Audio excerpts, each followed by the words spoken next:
Hello, my name is Kithmin and I am a graduate student at the University of British Columbia in Vancouver, Canada. Before coming to UBC, I was a junior lecturer at the Department of Electronic and Telecommunication Engineering at the University of Moratuwa.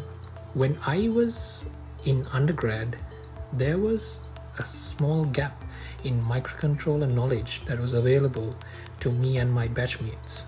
But we still managed to do a lot of projects involving microcontrollers, but we did not get the chance to fully cover this gap and learn the new technologies in embedded systems that we have today, such as STM32, for example.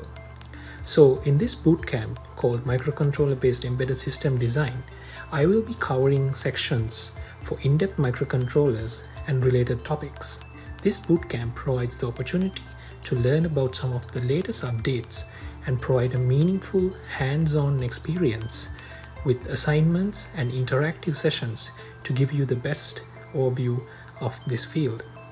So we invite you to enroll with this third edition of Microcontroller-Based System Design and look forward to engaging with you. Thank you.